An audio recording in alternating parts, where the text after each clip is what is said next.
Hey everyone, welcome back to GameSpot of Thrones. We're here to break down the first episode of Season 7, which is called Dragonstone. Joining me as always is Tamoor. Hi. And Dave Jewett. Hello. Hi guys, you excited to be back? Yes. Extremely. Well, Very hyped. should we get started? Yes, please. Obviously there's going to be a metric buttload of spoilers, so if you haven't seen the Why latest are you episode, Go away. go away. Come Be back sure. later. Let's go.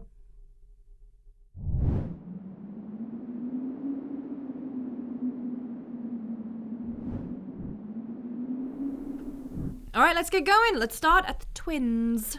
So, first, I thought this scene was like a flashback. Maybe set in between the Lannisters leaving the first feast and before Arya honed in her baking skills. But it turns out I was completely wrong. As Walder says, it's pretty rare for him to hold more than one feast Yeah. because he's a tight old bastard. Yes. So that's first bit of suspicion. And then the fine Arbor Gold wine that everyone seems to be None of drinking. this Dornish shit. None of Yeah. that Dawn crap. None of this horrible vinegar stuff. Lovely wine that's it's also poison. Yeah. I gotta say, when you saw him, like, sort of just, like, hold the glass there and watch everyone else drink, you're like, you knew what was coming. Yeah. I think it was foreshadowed somewhat in the recap bit just beforehand. So when it popped up, I was like, I understand what's happening here. Well, he notes that every fray that matters is there. And then when he's like kind of sneak dissing them in his little speech, and he says, you brave men, you brave soldiers that murdered a pregnant woman and her baby. And you're like, that's All right. that's not you. And then the Yeah. face reveal, and you're like, there's Arya wearing platforms apparently because she's a Well told. whole lot taller. They've never actually really explained No. how... Do you reckon next to the Hall of Faces there's a hall of really tall shoes that Limbs you can and also stuff. get away with? Yeah, the whole like morphing your body size is an interesting part of the kind of ability set that you get from. Well, what's interesting now is that we have got confirmation that Arya actually knows how to make her own faces. She didn't just leave the Hall of Faces and grab a couple on her way out. She actually knows how to make her own. Yeah. But another interesting part of the scene is that she's no longer all the way Solid Snake stealthing her way through the list. She wants people to know that like someone's coming for her. So I'm going to be really interested in the rest of the season if characters are going to start showing paranoia and worry and get like suspicious of assassins in the dark and getting wine tasters in because at this point no one knows where the North is coming because as she says, the North remembers. It's also a kind of, it could be an opportunity for Arya to slip up. You know, she had a list. She was taught to focus on very specific kills and, you know, be disciplined. But this is kind of like, I'm out for blood and collateral damage is okay, which means there could be a slip up in her future. When people ask you what happened here, tell them the North remembers. Tell them winter came for House Frey.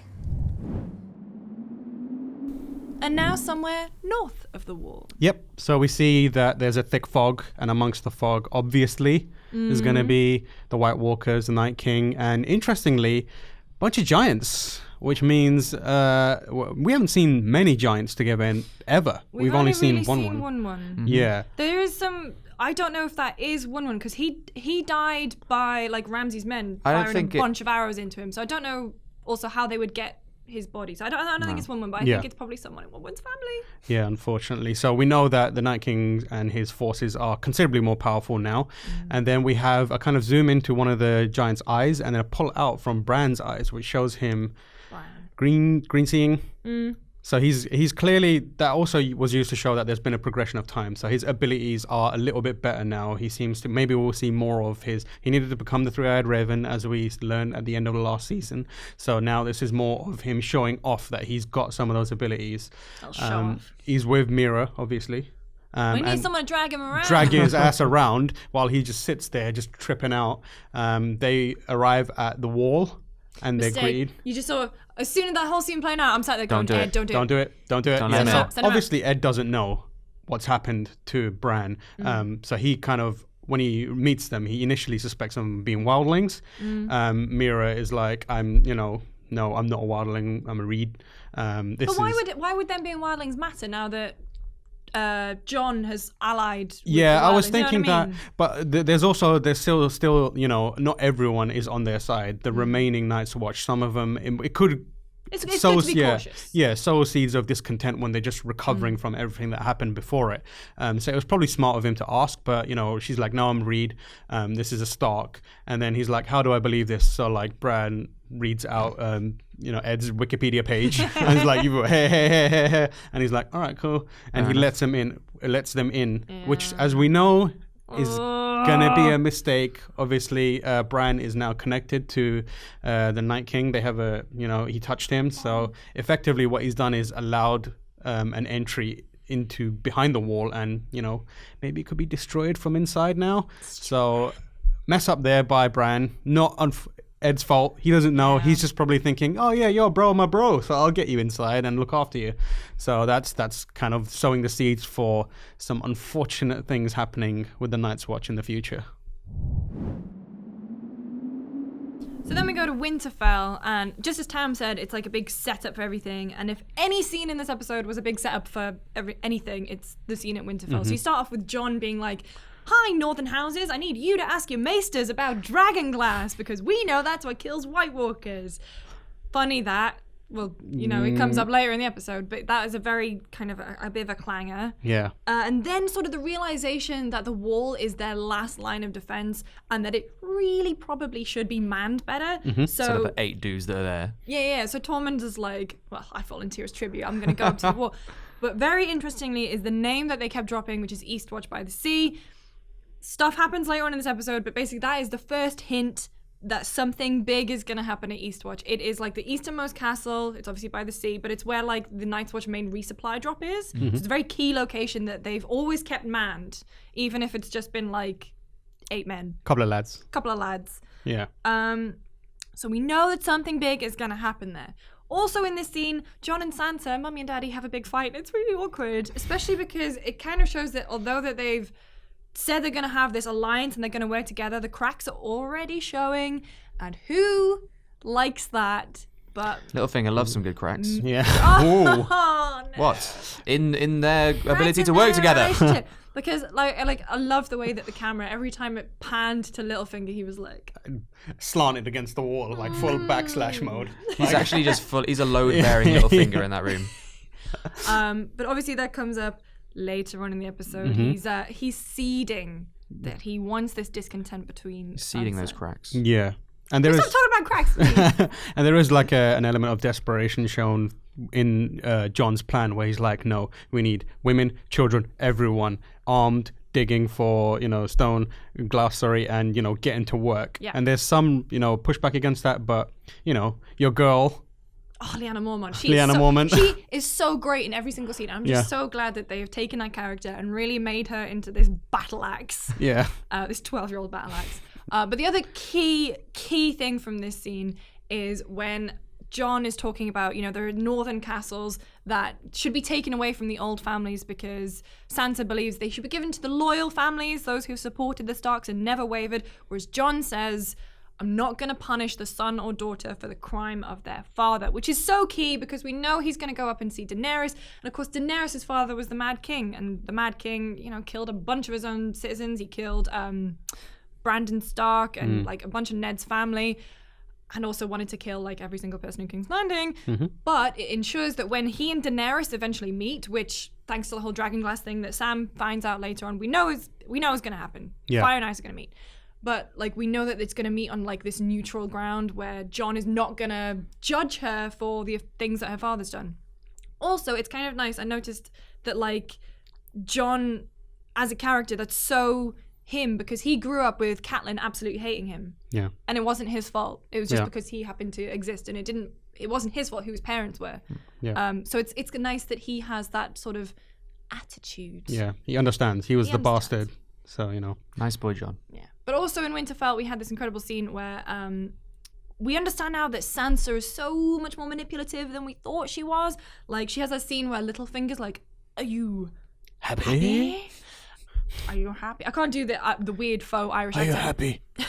But like, and then when Brienne's talking to her after, she's like, "Why is Littlefinger still here?" And Sansa's like, well, we need his army. That's the only reason. She's playing the game. And she's so dangerous. And when she's talking with Jon, and Jon is like, yeah, but Cersei kills like everyone she comes in contact with. And Sansa's like, yeah, no, I've learned a lot from her. Oh, yeah. So danger Sansa, basically. So this scene at Winterfell was really, really key. And there was a lot to take away from it. And badass bitch Sansa, I'm on board with. As long as you didn't learn how to love a brother from Cersei. Speaking of bitches, let's go to King's Landing and see what Cersei's up to. Biggest bitch move she did. That old boy's been painting that floor for God knows how long. Yeah. Just walking all over it. Disgusting behavior. They must have hard copies of those maps. What's the why? Why even bother with that? Anyway, so Jaime turns up. This scene is really one of the... It's the most distant we see the siblings. Yeah. Like, Cersei is angry that Jaime has let Tyrion live and escape, and Tyrion's now the hand of another queen, and Jaime is rightfully furious. You can tell that he's furious that all of his kids are now dead. He can see... I think he can really see the same shades of madness that you saw in the Mad King. Oh, yeah. And you really get a sense of that distance. But as he states, we're surrounded by enemies. We need allies, but Cersei always seems so surefire of herself. She's like, enemies, schmenemies, we'll kill them all. She calls Olenna she's out of order. Well out of order, yeah. Way out of order. She's a lovely old lass. But it seems that Cersei's got a trick up her sleeve. She seems unconcerned that she doesn't have livestock or grain or anything else. That old trick being the Greyjoys. I mean, I know... Who are famous for, like... being backstabbing assholes. Yeah, for raiding and pillaging because they can't grow their own crap. They don't have their own livestock. They just take it off everyone else. Yeah. So we see Euron Greyjoy turning up. Everyone's wearing black at the minute. Black is very in Westeros. Where do you get those ships from? Yeah. The thing that I have with this episode Black is ships. the passage of time Yeah. was not done very well. Yeah. And There's a lot of hints to it, but... Yeah, you found this with the end of season 6 as well. Like, Varys' jetpack is the best example of this. But, like, the distance between end of season 6 and start of season 7, not very well defined. It feels like a year. Yeah. Yeah, time has passed, and there are like certain scenes within this episode spread out where they use editing to show that time is passing, but it's hard to tell whether it's just in that specific moment or if it's supposed to be like extrapolated onto the entirety of the series so far. Yeah. But as far as we can tell, a whole bunch of time has passed between, the ships magically appearing, Bran's abilities, and stuff that Sam does later on. Yeah. But like we said, we see Euron turn up. Everyone's in black because, I don't know if it's like a mourning thing, that like the king's dead and they're showing mourning, or it's Cersei's colour, or now it's just because summer's ended, it's finally cool enough. Because they all got My Chemical Romance albums imported Speaking into of Chemical Westeros. Romance, Year of the bloody Iron Islands turns up, looking like front man to like the bad part of Green Day. Mate, those leather pants. What's happening? That's not kingly attire at all. unless it's like... I don't know. I mean, he had his shirt unbuttoned, and the pose he was standing in, like he had a little pot belly, and I was like, you are the least intimidating person He looked I like have the fifth ever member seen. of the new Final Fantasy game. I was like, stop it, Euron. I'm weirdly attracted to him. Let's just put it out Weird there. outfit or not, he comes and he offers his 1,000 ships and his 2 good hands to Queen Cersei because he said, like rightly says, you need some help. I got a banging armada and I can take out some of your baddies for you. And like Cersei needs him. So Cersei obviously knows at some point she's going to have to accept this offer, but says, I don't trust you. Like you've backstabbed everyone. You created a rebellion. You burned like a fleet of our ships already once. Yeah, and it killed his own brother. Yeah. Killed his own brother, chucked him up clean off a bridge. So she doesn't trust him, rightfully so. He's going to prove it with a gift because how do you else trust people? Earn someone's trust? Bribe him. But like obviously she's the queen. She just doesn't want finery jewelry. But one thing that she may want is the ability to bind a dragon. Like dragon binder. Yeah, I think there's something about that. I hope we know a horn player somewhere. So I think it seems pretty hinted at that that's going to be the gift. But as we know from the books, Dragonbinder kills the user. Yeah, but there is also speculation that Euron might... So, like, Dragonbinder is this big horn, and whoever blows it can bind whatever dragons are in the periphery to his will. But whoever blows it, like, you basically get charred from the inside out and you die. Yeah. But it says, like, no mortal man may sound me and live. But Euron is actually, like, way older than he looks. And there was a whole thing in the books where he captured a bunch of the wizards from, like, Essos and made them teach him their secrets. So it could be that he's like magically altered himself. Yeah. Well, at one point in the book, he gets someone else to blow it, and Yeah. then that's how you discover that he becomes charred on the inside. But then to actually be the master of Dragonbinder, you must pay with blood for fire for blood. So, I mean, unless they change the horn somehow, like you said, those wizards are actually doing some work. It is actually quite interesting that we haven't. I mean, there's no confirmation that it is going to be Dragonbinder, but you have to think of a gift that Cersei wants and needs. It's got to be something pretty epic. I mean, if he knows how to use Dragonbinder and knows the kind of intricacies of it, he hasn't told anyone. It could just be he uses that to off some enemies of his own. Like, hey, you blow this and you get that dragon. Doesn't tell him that actually you also die in the process. So it could be just a really clever way of offing some people who he needs removed from the equation. Could be like, yo, this binds dragons, Cersei. You should definitely blow it after we get married and I'm the rightful heir. Yeah. Oh, no, Cersei died in my kingdom. Oh, man. That'd be a lame way for her to die, though. Yeah. All right, let's go see what Sam and Gilly are up to in Old Town. Sam should be training to become a badass maester, but instead he is just shoveling dreadful poop and giving out awful soup. They need to improve the maester diet. I felt like that sequence went on a little too long to make it uncomfortable. And I think it was one of those scenes that we alluded to earlier where the passage of time is happening, because it's quick cuts moving between it. The poop becomes a soup, the soup becomes a poop, and before you know it, like Sam's like, oh man, the soup? I mean, they're eating it. What? They're eating the soup. It becomes the poop. Oh, I thought you said the poop becomes the soup. And I was probably said that. Poop, soup, soup, poop. Anyway, so during the whole time, and he's obviously like putting books away for the other maesters. He's not getting the respect he deserves. No one's putting respect on Sam's name. So in the library, he sees this like walled off, restricted location. And he's like, I want that purple stuff. The restricted section of the library. Yeah, it's so he can't. Board now, isn't it? Yeah. He can't get in there, and he's doing an autopsy with the Archmaester, and he's like, "Hey, I've seen stuff north of the wall. I seen it. Don't you think I should be given access to the restricted area?" He knows there's something there for him, and the Archmaester's kind of like, and he's telling the Archmaester how no one else believes him, but the Archmaester's like, "I believe you. It's the only logical thing. Like, you're telling us things that we have corroborated, and you can't all be lies. So I believe you." But then he says, "Our job is to be the memory of the world, and we're not. We live a different kind of life." So he's effectively removing the Maesters from the incoming battle, and it effectively is placing Sam as the pivotal character amongst the Maesters to kind of turn it around and bring them into the fight. So he also says that although we also remember when the amount of times people have said the world is going to end, the rebellion, Aegon, that kind of stuff. So he's like, it's going to be fine.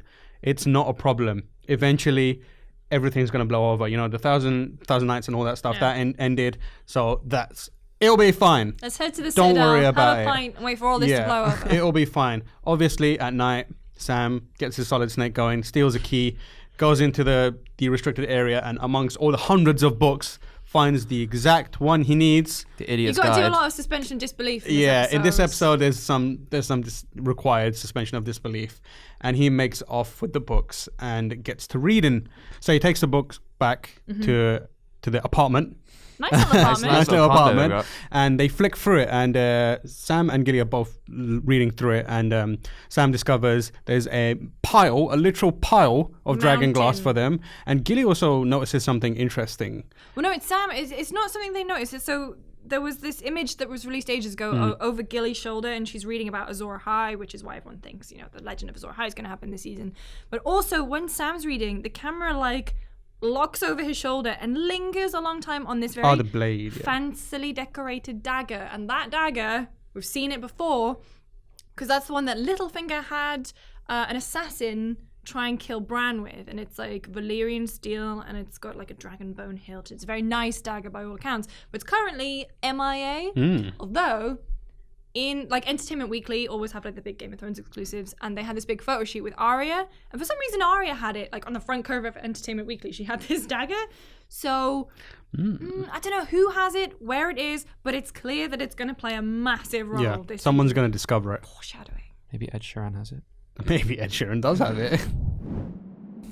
So suspension disbelief continues with possibly my least favorite scene in Game of Thrones history.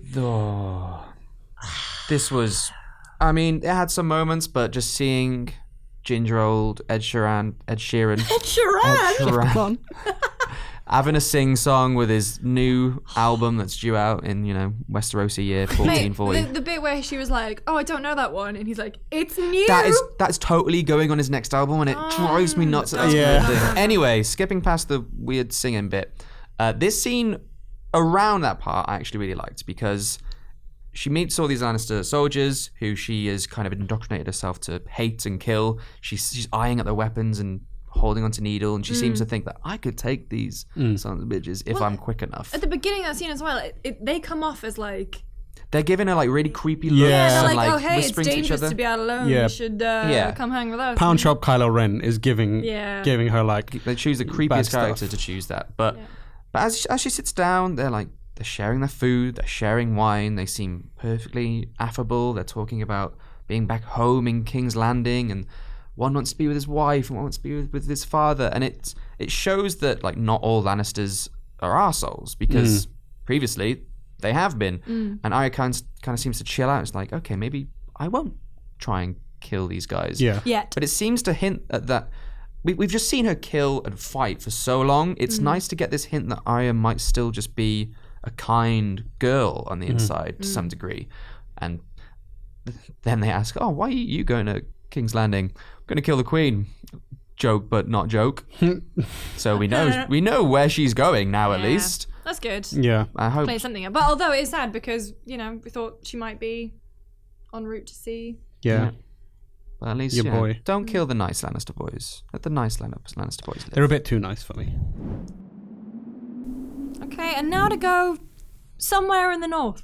Joining the banter bus. The Hound, Thoros, and Beric are chilling out there, literally chilling, riding on a horse. They find this kind of like abandoned home, and the Hound's not keen on going in there. He's like, I don't really like this place.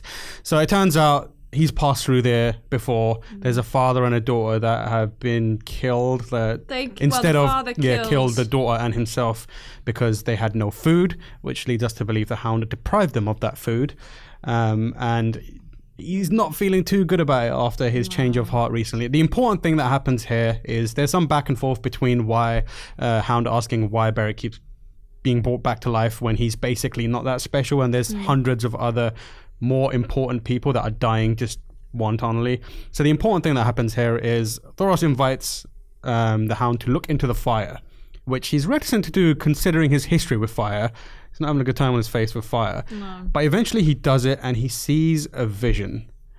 So he sees thousands of undead marching, where the war meets the sea, an abandoned castle. Eastwatch by the sea, bitches! Yep, a mountain shaped like an arrowhead. So he's having this vision of an important battle coming to in the future, and it's also kind of softening him somewhat to the Lord of Light. He's been wondering what the deal is, but not too much, because later on we have a small nod to the gravedigger theory. He's taken it upon himself to bury the poor family that he kind of basically killed. And then he gives a prayer, but it's to not the Lord of Light. No. It's the Seven. So he's kind of like back and forth, but he might be softening to the idea of going full League of Legends, Lord of Light, sorry. LOL. League of Legends? LOL, in my head, I just default the games. But yeah, so we have that kind of like development in the Hound in a big way in this scene. And we also kind of like wondering, also puts like a seed of doubt in terms of Beric. Like, who is he? He doesn't even know why he's special. Is he even special, or do we have another Stannis style thing happening here? But that's the thing with Beric, is that you'll notice his character, because he's been brought back so many times, he's sort of losing his mind a little bit. He's forgetting a lot of things, and I'm really interested to see how that keeps going, because is he going to keep getting brought back? What is his ultimate mission? He doesn't even know. Damn it, Game of Thrones. So good. And finally, let's go to the place that this episode is named for. Dragonstone. Bloody hell. It's taken her so long to get here. 7 years. But she's finally at a rather dusty Dragonstone. She opens up the gates and thinks, that's a lot of stairs. Yeah. But when they get into the throne room, not a drip of sweat. So they obviously took their Stannis stairlift. Nice. That's not my joke. That was our social guy, Will. Thank you, Will. making me funny. But she tears down all the leftovers from Stannis. I'm very surprised that there was not like some bandits or something shacked up there. 'Cause Yeah. the castle's just been empty for ages. So you think like, well, someone, wants the squatters' rights, surely. But they enter the throne room, and yet again, another super uncomfortable looking throne is added to the collection. Yeah. It's made out of bits of wood, rock, stones, no cushions in there. These people are going to get hammered. That marine set being repurposed nicely. It did look a Yeah, lot it like the did look marine a lot set like the painted marine set, black. didn't it? Yeah. But the real pivotal moments of this is obviously Dany is finally in Dragonstone. She can finally get started. They head back into the war room, which everyone remembers from just having a really awkward Melisandre bloody Stannis sex scene. So she does say, let's get started. Obviously really keen to start her takeover of Westeros, but I hope she cleans that table first. Yeah. You better hope no one's got a UV light in that entire universe on that table, gonna go because off. it's going to be gross. There's only really one choice for Death of the Week. And I guess there were so many of them in one. Multi-kill. Yeah, exactly. Team kill. Team kill. R.I.P. Frey family. You got full-on Reigns of Castamere. Yeah. But you deserve it. You so no deserved one it. cares. It was a nice bit of justice. I liked it. Yeah. Thanks for watching. Don't forget to come join us again this time next week. We'll be breaking down Season 7, Episode 2, Stormborn. In the meantime, come find us on Twitter. I'm at Lucy James Games. I'm at Tamoor H. And I'm at a regular Dave. Or put your comments in the comments box below. Use the hashtag GSOT. We want to know your fan theories, who you love, who you think's going to die, and we'll be incorporating all your feedback into next week's show. So don't forget to leave a comment. Until then, make sure you subscribe to GameSpot Universe so you don't miss a single thing from us. And we'll see you next week.